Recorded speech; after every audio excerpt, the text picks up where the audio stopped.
Okay, we are moving from scene size up, BSI, scene safety, moving, number of patients, additional resources, and C-spine, to primary assessment.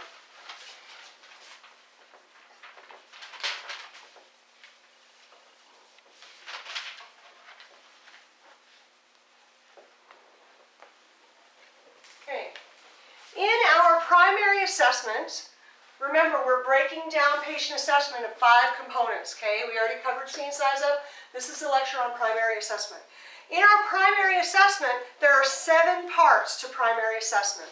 And I'm going to teach you them a little differently than what your book teaches you. So pay attention to the way that I'm teaching it, because when it comes time for the test and I ask you what those 7 parts of primary assessment are, I want you to do it the way I'm teaching you and not the way your book is going to teach you. Okay? Okay, so in primary assessment, the first thing that we have is general impression. What do you think general impression is?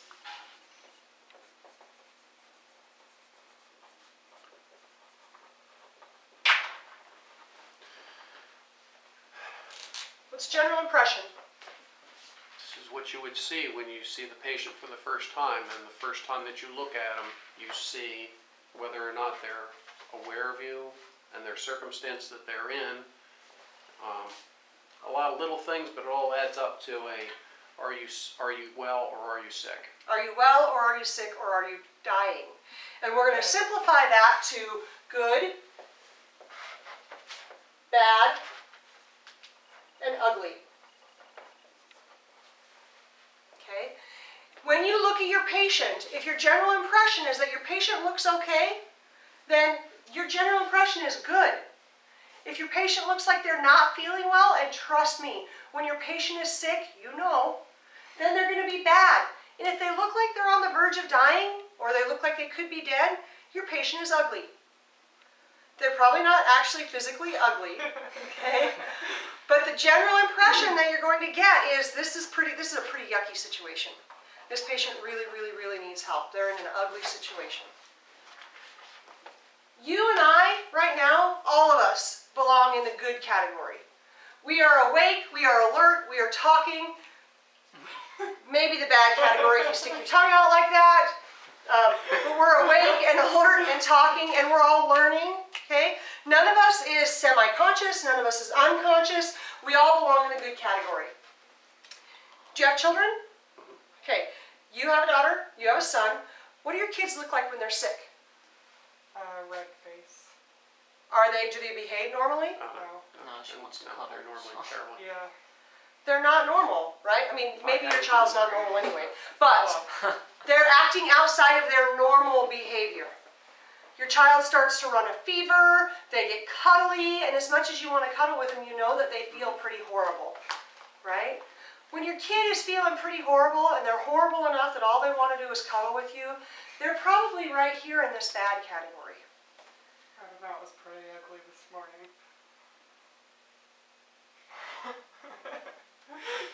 I don't know where that came from. I'll have to tell you about it later. Okay, so they're probably in the bad category, all right? Now, good, bad, and ugly are subjective. There's not a way to measure those, okay? So it's based on your own experience. My definition of ugly might be different than your definition of ugly, or your definition of ugly, or even your definition of ugly. You've seen a lot of crap in the field already, I know you have. I've seen a lot of crap in the field already too. But still, our definitions of ugly or bad might vary. But I bet that our definition of good is pretty close, right? Okay, so when we're dealing with primary assessment, the first part of primary assessment that we're dealing with is general impression. Okay, what comes next?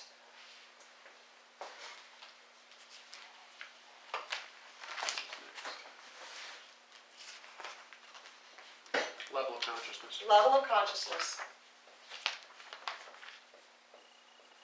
Level of consciousness, level of responsiveness. How do we measure level of consciousness?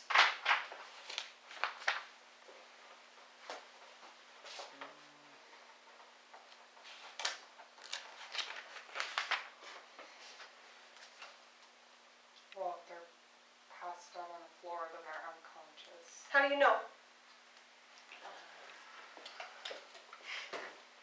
Well, they're either awake and alert, responsive to verbal stimuli, responsive to pain, or unresponsive, AVPU.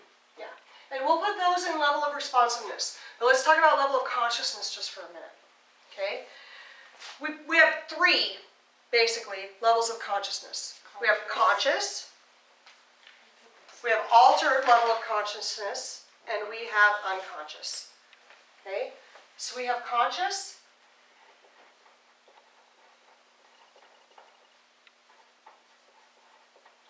we have altered, and we have unconscious.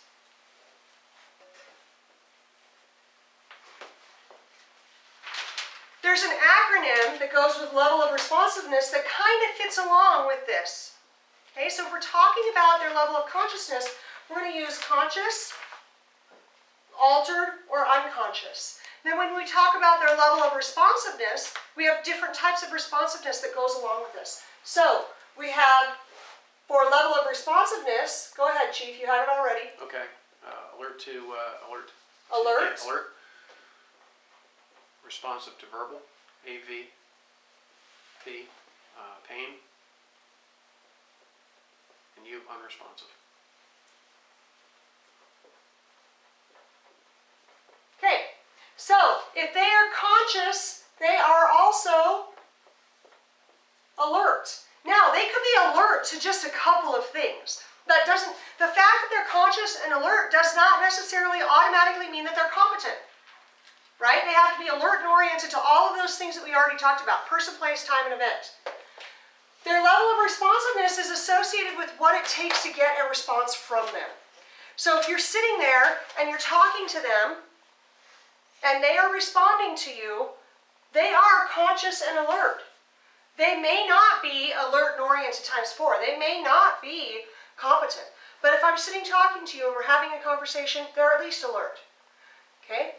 If they have an altered mental status, mental of status.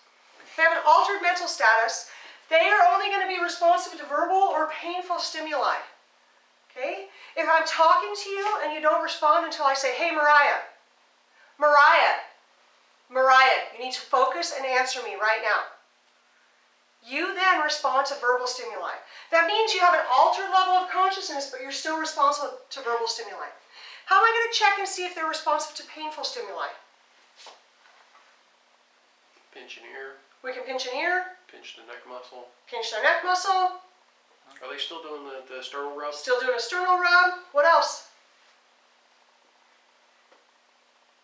Clavicle rub. You can take a pen and pinch their finger. What are they going to do if they're responsive to painful stimuli in any of those cases? Pull away from it. They're going to pull away, or they're going to groan, or they're going to move, or something. If they make any type of sound or noise or movement when you've done something to hurt them, remember, our first goal is to cause no more harm, right? Do no more harm. Are we doing more harm if we're trying to see what their level of responsiveness is? No. No. So it's okay for us to pinch their finger or whatever to determine if they are responsive to painful stimuli. Now, if they are unconscious, they are also unresponsive. Does that make sense? So our level of consciousness and our level of responsiveness are tied together, but they are not necessarily the same thing. They do go hand in hand. So on another day, at another time, you're going to hear this acronym again, this AVPU acronym, and you're going to have to know how to use it and how to get a response. Okay? Make sense? Yeah. All right. So I told you that there are 7 parts of primary assessment, and we've covered 2. All right? What comes after level of consciousness, level of responsiveness? And this right here, this is where your book differs. So you guys probably don't know the answer, actually. Well, the book says identify and treat life threats. Okay, so that is correct. So we're going to look at chief complaint or life threats. Okay?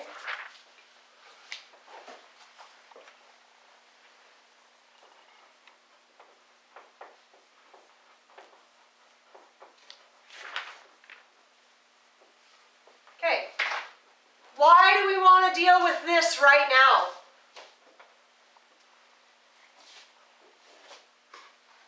What's your goal? What's your goal in patient care? Why are you called to the scene? You gotta save this person from whatever's going on with them. To save this person from whatever's going on with them. Guess where we start that process? When we get to the end. All the way over here. We started all the way over here, but guess what? We're now dealing with their crap.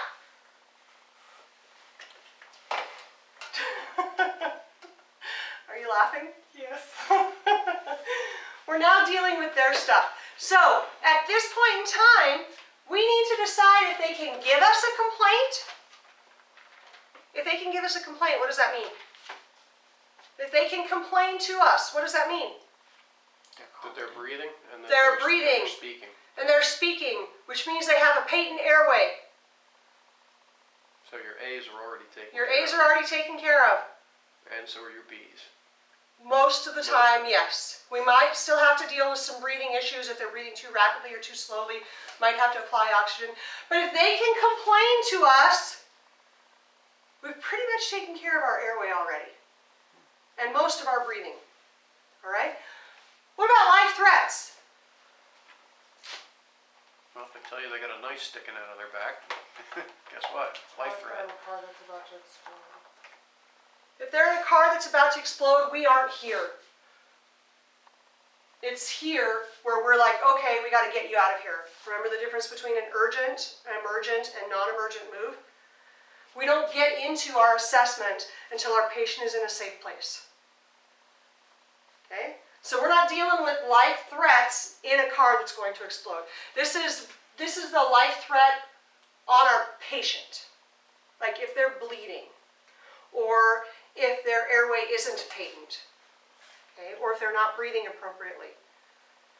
So life threats here also sometimes is called a rapid scan.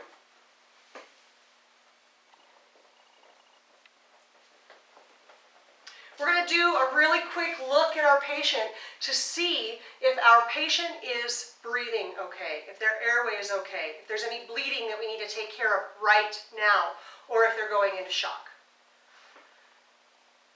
Okay. Right here is where we switch from, we made a decision over here about whether or not we think we're using a trauma or medical assessment, right? Right here is where we switch from focused assessment to a general assessment, or vice versa.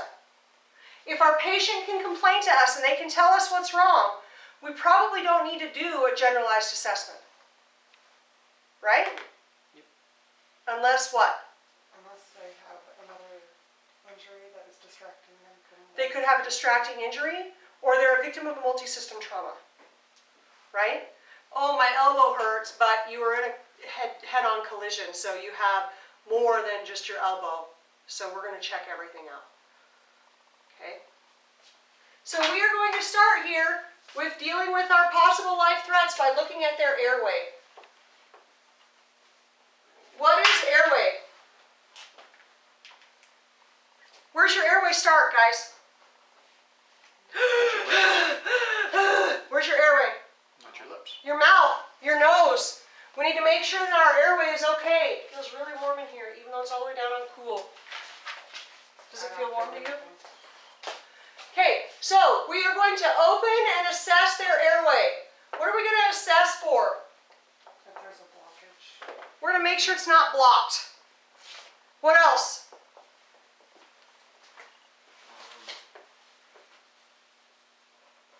Fast, Pardon? like fast breathing, or Okay, we're going to assess breathing, but we're going to get that down in the B's. So right now we're focused on this part of our face. What else are we going to assess for? We're going to assess for blockages. What goes along with a blockage? Cyanosis. Like the... Okay, cyanosis could be a symptom of them having a problem breathing, but we're still here opening and assessing our airway. What are we going to look for in our airway? Obstructions. Okay, or blockages. What about injuries?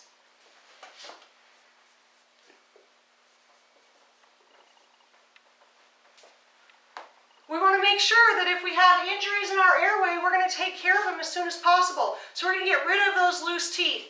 We're going to suction out that airway if there's bleeding in there or vomit in there. We're going to get rid of all of that because we want a nice, open, patent airway. How are we going to open our airway? There's two ways to open an airway. What are they?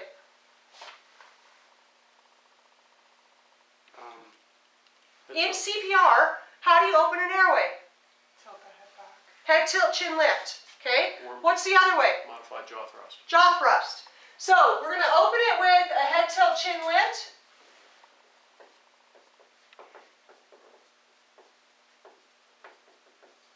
Or a jaw thrust. When do we use each?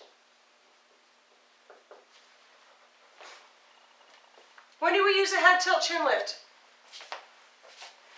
When you're pretty sure that there's no C-spine injury. When you're pretty sure that there's no C-spine injury. If you think that there's a C-spine injury, you're going to use a jaw thrust. What's a jaw thrust? You reach behind, you pull forward, the jaw comes forward. Yeah. You do so by levering your fingers in the cheekbone. Yep, and we're going to practice that here in a little bit because some of you don't know what a jaw thrust is, right? Okay, so we're going to practice it on each other before we go home tonight. All right. People touch my face. It's pretty easy for me. I can put my fingers right here, push forward with my jaw, right there. That's a good jaw thrust. That's a good one. Oh God. All right, so we're going to open and assess the airway. We're going to use a jaw thrust or a head tilt chin lift to do that. Then we're going to look and see if there are any blockages or if there are any injuries. We're going to suction the airway if necessary, and then we're going to insert an airway adjunct. Why do we insert an airway adjunct? That'll keep the airway open. Because it's going to keep the airway open, and holding a jaw thrust in place is a pain in the rear. It also keeps you from doing anything else.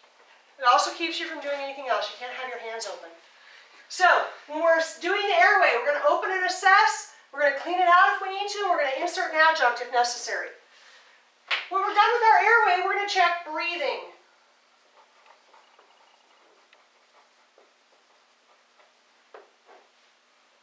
What are we going to do for breathing?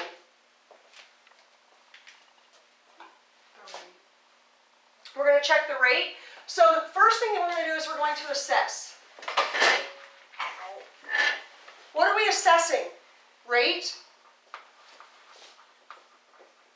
What else? Depth. Depth. What else? Do I actually care what the specific respiration per minute are of this patient right now? No. Related? Guess what I care? We care about regularity. But guess what I care about for rate?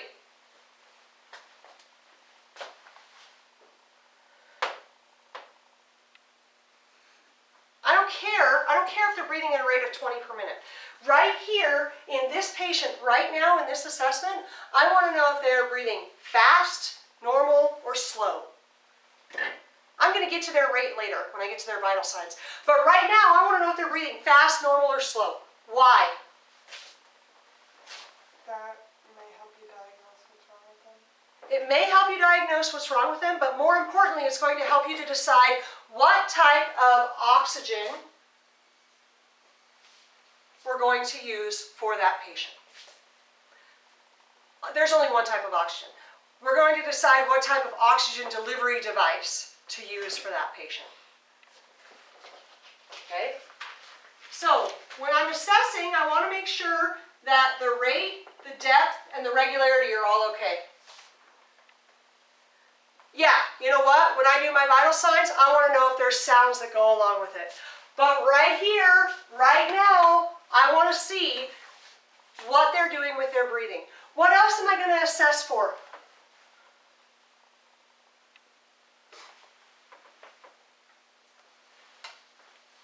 Injuries. What kind of injuries could cause problems with my patient's breathing? Oh yeah. Broken ribs, Broken ribs. What else? punctures.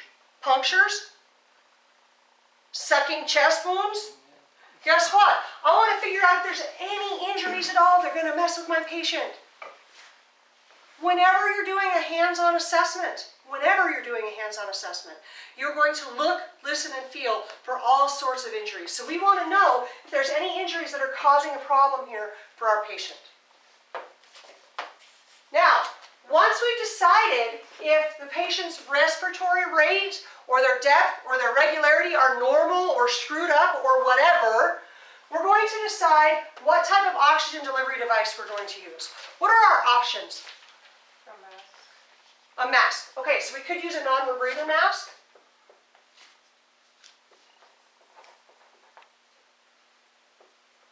Or a nasal cannula.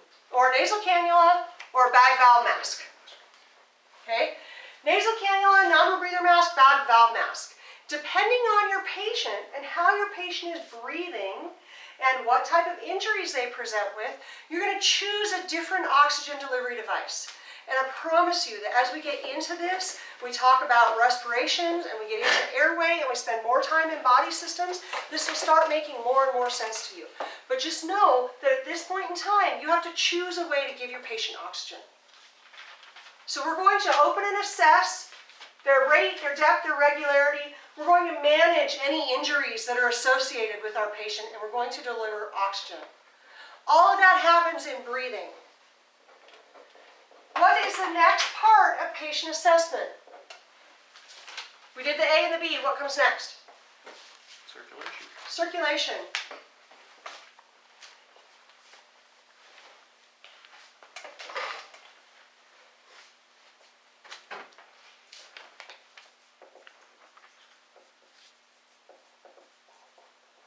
Okay, what are we going to do in circulation? What are we looking for? First off, gross bleeding. Okay, we're going to look for bleeding. Why do we care about bleeding?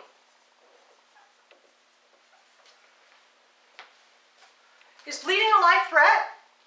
You can't replace blood in the field. You can't replace blood in the field, can you? So bleeding is a life threat if it's severe. We're going to check a pulse. What do I care about with their pulse? If it's fast or Yeah, we want to know rate. And do I care about the exact rate? No. I want to know if it's fast or slow or regular. Okay? And I want to know if it's strong or weak. What do you think it means if their pulse is not regular or strong?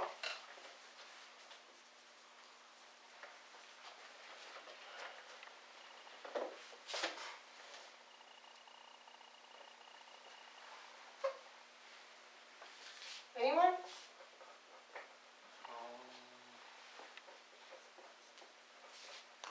What if their pulse is not regular or not strong? Then you're probably going to be looking at some kind of a cardiac issue. You could be looking at some kind of cardiac issue. You also could be looking at some type of shock. Correct? Okay. So we're going to check pulse, we're going to check bleeding, we're going to check skin. Skin color, temperature, and condition. It's crazy how those vital signs that I taught you about a little bit earlier come into play when we're dealing with patient assessment. Insane, right?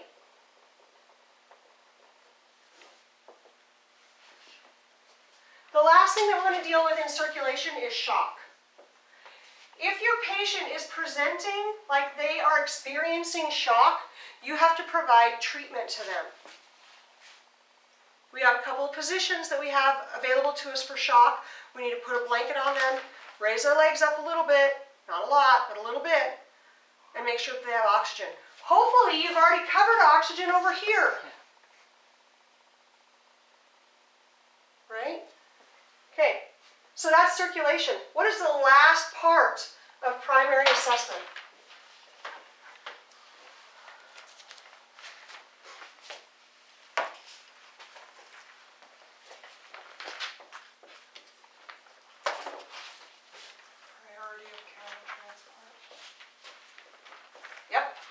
Transport decision. And we are going to make our transport decision based on a calculated Glasgow Coma Scale. When we get a little bit further into trauma, we'll talk about the Glasgow Coma Scale and how to figure it out. Okay? But we're going to make our transport decision based on our calculated Glasgow Coma Scale. This process, from the beginning of primary assessment when we do general impression, until down here when we make our transport decision, should only take 60 to 90 seconds. Got to get our patient taken care of right now. Okay? That entire process, from general impression to transport, should take 60 to 90 seconds. Took me a lot longer than that to explain it, didn't it? Yeah. Yeah. You can go ahead and stop that.